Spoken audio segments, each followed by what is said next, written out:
Alors après, tout de même, pour finir un peu ce côté pour scouting report de Wembanyama, on va pas être que dans les louanges, tout de même. Essayons d'être un peu juste, hein, tout simplement. On va pas partir sur justement ce que je décrivais, le que potentiel.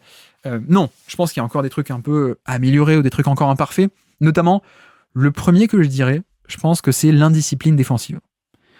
C'est vraiment l'indiscipline défensive dans le sens où on a quelqu'un qui finalement tente pas mal d'interceptions ou de faire des actions où il tente pas mal, mais dans le lot, il y a du déchet.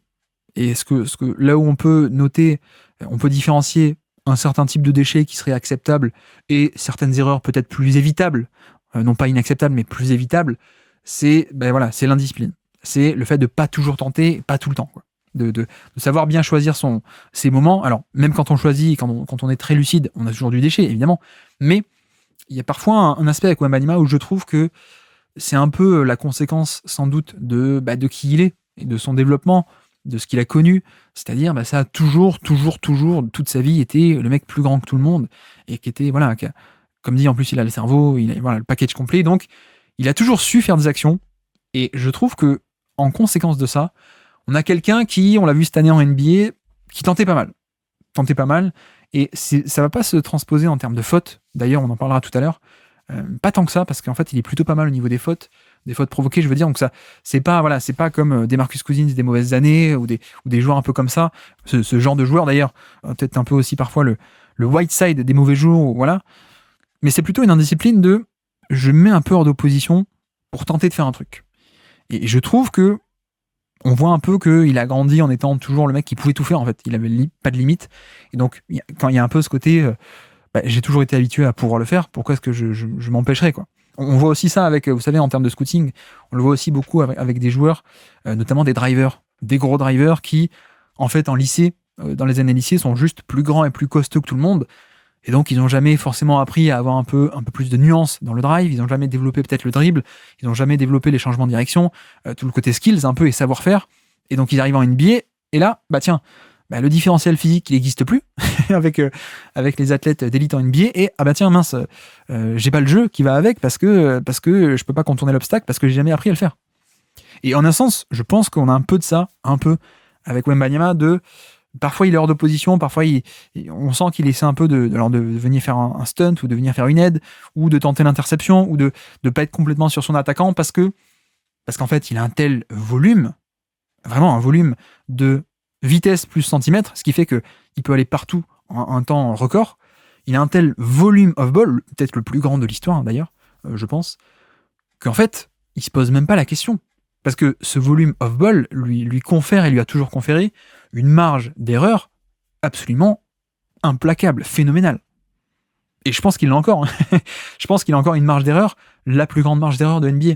C'est-à-dire que si vous prenez lui comparé à, je sais pas moi, même un Jaren Jackson qui a aussi un volume off-ball fantastique, mais si Jaren Jackson il fait une tentative d'interception dans le corner et que ça va trop vite, il peut pas revenir au panier. Il n'a pas cette marge d'erreur parce que malgré son volume extraordinaire, il n'a pas un tel volume comme Wembanyama. Donc, je pense encore que Wembanyama, il a la plus grande marge d'erreur de n'importe qui, de quiconque en NBA. Je le pense vraiment. Mais, comparé au niveau inférieur, comparé peut-être à des ligues qui étaient moins bonnes, là où il a grandi, en France, etc., où le niveau était moins bon, et pas autant de spacing, et pas autant de joueurs d'élite, etc., cette marge d'erreur, elle lui servait, et quasiment, elle était infaillible. Alors que là, si vous regardez un peu les bons match-up, notamment les matchs contre Denver, les matchs contre les Warriors, les matchs contre... Qu'est-ce qu'on a eu encore d'excellents match-up cette année? D'ailleurs, Denver, il y en a eu plusieurs, mais voilà, vous prenez contre les vrais adversaires des équipes d'élite, les Lakers aussi, parfois, même si les Lakers sont pas une équipe d'élite cette saison, mais voilà, contre des équipes compétentes, les Timberwolves, moi j'ai des souvenirs en tête et des actions que j'ai sauvegardées de...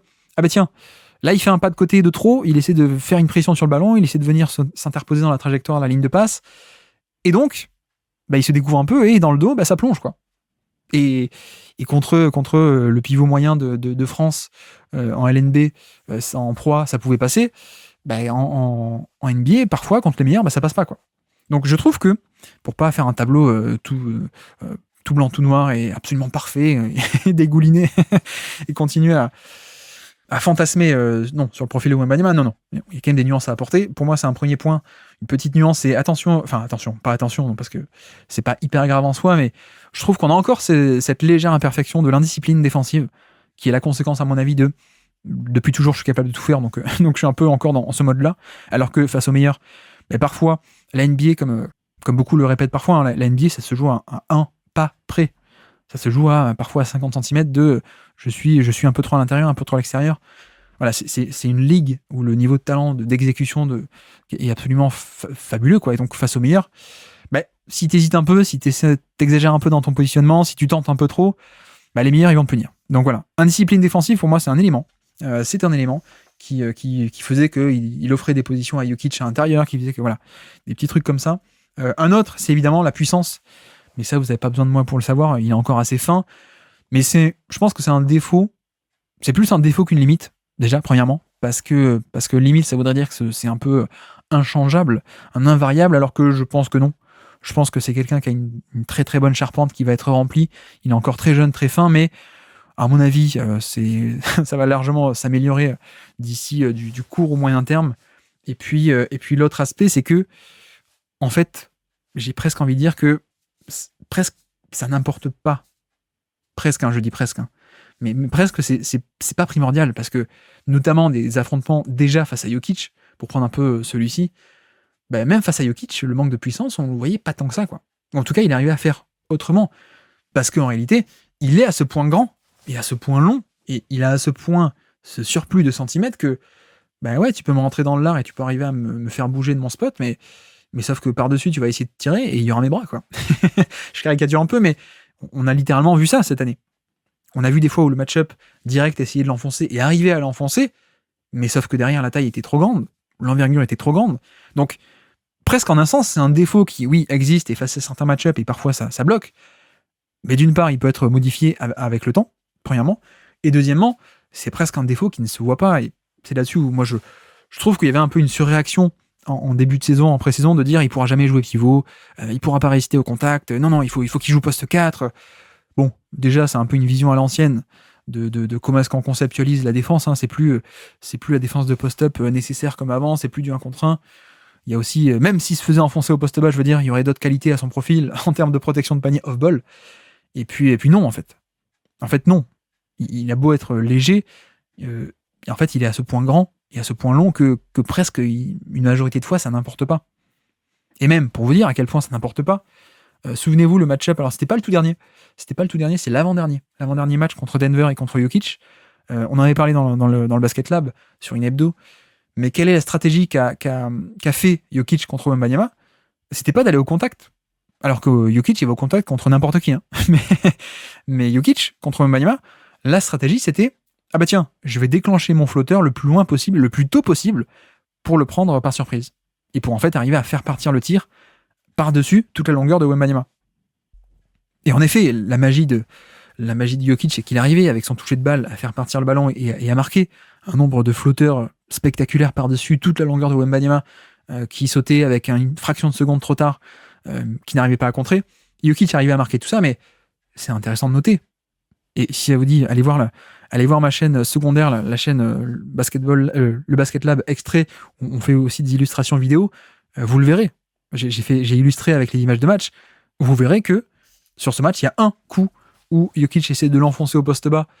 Ok, ça marche, il arrive à le bouger, mais quand il lève la tête et qu'il tire, bah non, ça marche pas parce qu'il y a les bras qui contre. Même s'il s'est fait enfoncer, bah, il est quand même étouffant à ce point. Alors que sur le reste du match, bah, il déclenche ses flotteurs le plus tôt possible, le plus loin du panier possible et par-dessus Wembanyama, et là ça marche. Donc c'est aussi notable et c'est aussi intéressant de voir ça, de voir que même Jokic, en fait, il a choisi ce côté. Ben non, ok, il est pas puissant, il est pas épais pour l'instant, mais en fait ça compte pas parce que, alors presque pas, hein, on va pas caricaturer, mais il arrive tout de même à compenser avec ses centimètres, donc je vais choisir une stratégie différente. Je vais pas y aller en mode bully, en mode power move, je vais y aller autrement. Donc ça aussi, c'est techniquement une faiblesse de son profil, c'est la puissance, mais je pense que ça peut être amélioré, comme dit. Et puis l'autre, je pense, un peu plus majeur, je ne sais pas, mais la vraie faiblesse de son profil, c'est ses changements de direction. Changement de vitesse et direction. Et là-dessus, alors, il est très bon par rapport au joueur de sa taille, mais il est quand même pas élite. voilà, si on compare la défense dans l'espace et le côté changement de direction comparé à un Bam Adebayo, comparé à un Draymond Green, évidemment qu'il est très loin. Et peut-être même d'ailleurs Gobert, je trouve que Gobert a déjà même lui un peu plus, il a acquis un peu plus ce côté depuis 2-3 ans. Là. Il a une forme physique exceptionnelle de changement de vitesse, direction pour sa taille. Gobert qui est bluffante, vraiment. Il fait des close-out impressionnants, il fait des changements de direction, il a une vitesse d'appui, une fréquence d'appui qui est phénoménale, Gobert. Donc même Gobert, je trouve qu'il est meilleur. Donc oui, quand je dis Wembanyama est déjà bon, il n'est pas au niveau de Draymond, évidemment, de Bam Adebayo et même de Gobert. Donc il est bon déjà, mais c'est pas parfait. C'est pas parfait, et à quel point est-ce qu'il y a un potentiel là-dessus de travailler, de s'améliorer? Je pense qu'il y en a un, mais je ne serais pas aussi dithyrambique que par exemple sur la puissance, ou voilà, sur le côté manque de puissance, bon bah oui, il va remplir la charpente et puis ça va aller. Il va s'épaissir, ok, aucun doute. Sur le côté changement de vitesse, je pense qu'il y a aussi une donnée un peu intrinsèque de son jeu, qui est son centre de gravité très haut. Et bon, au bout d'un moment, Wembanyama, ça doit être une anomalie humaine et de la physique. Bon, bah, il y a quand même 2-3 fois certains coups où Newton et les lois de la physique vont quand même arriver à gagner, quoi. je rigole, je caricature un peu, mais il y a quand même un peu ça, pour blague à part, pour rester un peu sérieux. Il y a un côté où son centre de gravité est de facto très haut parce qu'il est à ce point grand. Et donc, je pense que il y aura un peu une limite à quel point est-ce qu'il arrive à avoir des changements de vitesse et de direction très tranchants. Bon, après, je pense que même s'il y a une limite qui n'est pas au niveau de phénomènes comme Draymond ou autre, qui n'est pas au niveau en fait de joueurs qui sont plus petits, hein, comme dit, être grand c'est bien, il y a aussi un compromis, hein, plus t'es petit, plus t'es capable d'être vif et tranchant dans les changements de direction, plus t'es grand, bah, il y a le compromis de bouger dans l'espace. Donc voilà. Après, même s'il y a une limite, comme dit, je pense que c'est pas forcément très grave, en vérité. Donc finalement, la seule vraie faiblesse qu'on peut trouver dans son jeu, j'arrive encore à la nuancer et à dire non, tout est parfait. mais non, mais en un sens, en fait, pourquoi est-ce que je dis ça? C'est que on a vu certaines fois, en effet, un mec qui essaye un peu de le faire danser, de changer 3 fois de direction. Je pense à un Jalen Brunson qu'on a vu sur la fin de saison notamment. Oui, on voit que Brunson, qui lui est l'élite de NBA sur ce changement de direction, sur ce côté, voilà, c'est phénoménal, Brunson sur ça. Stephen Curry aussi. Des mecs comme ça, ils sont trop vifs, trop tranchants, je pars d'un côté, non, je rebondis de l'autre, et puis hop, je rebondis encore une fois de l'autre, et puis je fais un crossover, non, et puis je fais un step back, et puis je réaccélère, je décélère, je réaccélère, etc. Ce genre de profils sont un peu trop bons, et ils arrivent un peu à le faire tourner en bourrique. En tout cas, ils arrivent à réagir eux-mêmes plus vite que lui, n'arrivent à s'adapter, à changer de direction, à ralentir puis repartir, orienter les hanches d'un côté puis de l'autre. Voilà, ça, il y aura toujours moyen de l'exploiter, notamment sur un pull-up d'isolation. Mais par contre, pour en revenir à cette notion de marge d'erreur, qui est la plus grande de NBA à mon sens, je pense que ça peut ne pas trop compter parce que, notamment, hein, si le mec essaie de changer de direction pour aller au drive, il est possible que ça marche pas. parce que même si le changement de vitesse ou de direction en soi ne sera pas hyper aussi tranchant, aussi rapide que d'autres, en fait, derrière, il y a la taille, il y a les centimètres. Donc, en fait, là où Draymond, par exemple, si on prend le cas de Draymond va changer de direction très vite et aller au panier ensuite, peut-être que Wembanyama va réagir avec une demi-seconde trop tard ou va exécuter son changement de direction un peu plus lentement, mais par contre, ensuite, il a cette taille, il a ce volume, il a cette envergure de bras. Donc, si vous voulez, même si, je ne sais pas si je me fais comprendre dans cet exemple, mais peut-être que Draymond, il réagit très vite, et donc ça lui permet d'aller plus vite au panier, sur le changement de direction, ok. Wembanyama, peut-être qu'il va réagir un peu plus lentement, et il va pouvoir réagir plus lentement, et se réorienter plus lentement, mais ensuite, il a moins d'espace à couvrir que Draymond. Parce qu'il est plus grand, donc il fait 2 pas, et puis avec ses bras, en fait, il peut aussi combler, quoi. Il peut compenser. Donc, c'est là-dessus où je sépare un peu en deux. Je pense que sur le côté intrinsèque de à quel point est-ce qu'il peut arriver à être brusque, à être vif et tranchant dans ses changements de direction en soi, il y aura, je pense, une limite parce que centre de gravité très haut, c'est compliqué. Il y a quand même certaines limites, hein, comme dit, certaines limites au niveau de la physique, on ne peut pas passer outre. Mais par contre, est-ce que ça va compter? Je suis pas sûr. Hein. Je pense que le meilleur moyen d'exploiter ça, c'est comme Brunson l'a fait, c'est je fais une feinte de drive et en fait je reviens pour un pull-up. Là-dessus, oui, il n'y a pas forcément autant de temps de réagir. Par contre, si vous l'amenez d'un côté, vous faites un crossover, vous partez de l'autre côté, il va peut-être réagir avec un peu plus de temps que les autres, mais il a aussi moins d'espace à couvrir. En tout cas, il peut couvrir plus d'espace lui-même avec ses centimètres. Donc peut-être qu'il va réagir un peu en retard, mais il va aller au panier tout aussi rapidement qu'un Draymond qui réagit plus vite et qui ensuite fait 3 ou 4 foulées de plus pour aller au panier, quoi. Donc voilà. Un peu des deux côtés, si vous voyez un peu ce que je veux dire. Et puis donc on a un peu fini avec ce côté scouting report. Et juste pour finir, quels sont donc les rôles un peu dans lesquels il pourrait être utilisé? On en a déjà parlé comme dit, mais vu qu'on fait un peu son profil complet, essayons de le faire et de le faire bien aujourd'hui. Le rôle du pivot classique de pick and roll, j'ai envie de dire, je pense, hein, le côté drop, évidemment, donc rester bas par rapport au niveau de l'écran, je pense qu'il peut le faire. Je pense aussi qu'il peut faire un peu de edge. Il peut donc, c'est-à-dire non pas rester bas, mais sortir un peu plus avec sa mobilité. Il peut le faire, il peut aller au niveau de l'écran, par exemple. Pourquoi pas même imaginer des trappes, des prises à deux. S'il arrive à bien exécuter avec sa mobilité, ça me paraît pas fou. Ce sera pas forcément sa force, hein, mais il pourrait le faire. En termes de rôle aussi, là j'ai parlé sur le pick and roll et sur le ballon, mais ce qui va être fascinant, c'est toute la bataille. Il y a une petite révolution en ce moment en NBA de, justement, on parlait de Gobert. Gobert aussi, c'est un peu ça. Il y a la révolution du roamer en NBA. C'est-à-dire, notre meilleur protecteur de panier adverse, avant, ben voilà, il était sur le ballon, il était sur le pick and roll, on se posait pas la question. Aujourd'hui, les meilleures défenses de NBA, ce qu'elles veulent faire avec un Gobert ou avec un Wembanyama, c'est qu'elles le mettent off-ball. Elles le mettent pas sur le poseur d'écran, elles essaient de le garder off-ball pour donc le rôle du roamer, R-O-A-M-E-R, donc littéralement celui qui va roamer, qui va un peu rôder, pour le dire en français, un peu partout.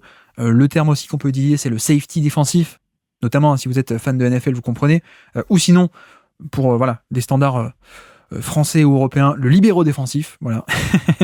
Et je pense que c'est aussi là où il va être fabuleux, un peu comme Gobert, c'est que il peut être fabuleux pick and roll face au ballon, mais il peut aussi être d'autant plus fabuleux en tant que, si on le met dans ce rôle de libéraux défensif. Et c'est à ça que servait d'ailleurs en début de saison Zach Collins.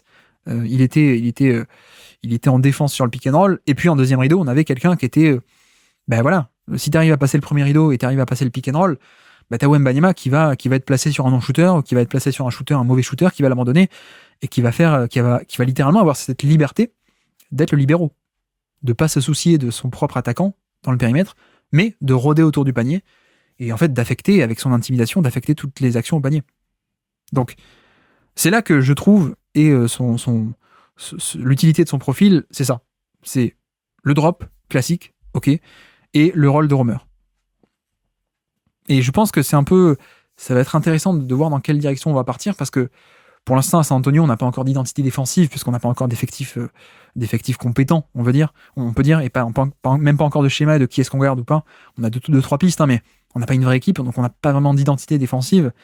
Donc, ce sera intéressant de voir, mais ce qui est fabuleux, c'est que on n'a pas encore d'identité défensive, mais justement, on va pouvoir construire cette identité et construire n'importe quelle identité défensive en termes de schéma, de par cette malléabilité de profil fabuleuse. Il est à ce point, le fait de pouvoir finalement remplir n'importe quel rôle de défenseur dans des schémas de soit on-ball, soit off-ball en tant que protecteur de panier, c'est une malléabilité, une polyvalence qui fait que oui, on va pouvoir construire n'importe quel type de défense en fait. Et donc ça va être génial. Et en un sens, on a un peu en fait un mélange entre Gobert et Draymond Green. En fait, et donc quel est le mélange de ça déjà qui existe? C'est Anthony Davis. Et en fait, on a Anthony Davis bis, enfin non pas bis, pardon, Anthony Davis plus. Alors, peut-être pas actuellement, je ne sais pas. On peut en débattre et c'est ce qu'on va faire en deuxième partie de podcast. On va essayer de mesurer l'impact. Mais en termes de potentiel long terme, on a Anthony Davis plus, c'est-à-dire le mélange de Gobert, protecteur de panier absolument fantastique, et Draymond Green un peu dans tout ce qui est un peu plus mobilité, où je trouve qu'on a un peu plus de mobilité, de polyvalence, d'utilisation de schéma, et donc on a Anthony Davis bis, quoi. La nuance, c'est que je suis pas sûr qu'il soit à ce point fort comme Davis et comme Draymond sur des switches, parce que changement de direction, et qu'au bout d'un moment, la taille, entre guillemets, tu la payes. Hein. C'est juste que il y a les autres grands de sa taille, ils le payent avant et sur d'autres trucs. Lui, non. Lui, il n'y a que là-dessus. Donc, je suis pas sûr que ce soit un jour un défenseur de switch de niveau Anthony Davis, qui lui est fabuleux. Mais il peut l'être un peu. Et il peut être beaucoup plus impactant sur la protection de panier. Donc voilà. Davis, qui est plus petit, il a un peu plus de mobilité et de switch. Et Wembanyama, qui est plus grand, il a un peu plus d'impact en protection de panier, intimidation, etc. Donc voilà la magie de Wembanyama, la magie de son profil, la magie de ses outils, la magie de ce cocktail de qualité qu'on ne trouve jamais ensemble d'habitude, quelques nuances aussi qu'on peut apporter, et la magie aussi, mine de rien, de la malléabilité de son profil défensif. Merci d'avoir écouté cet extrait. S'il vous a plu, l'émission complète est disponible en description et on se donne rendez-vous sur le feed principal du Basket Lab pour l'intégralité des podcasts. À bientôt.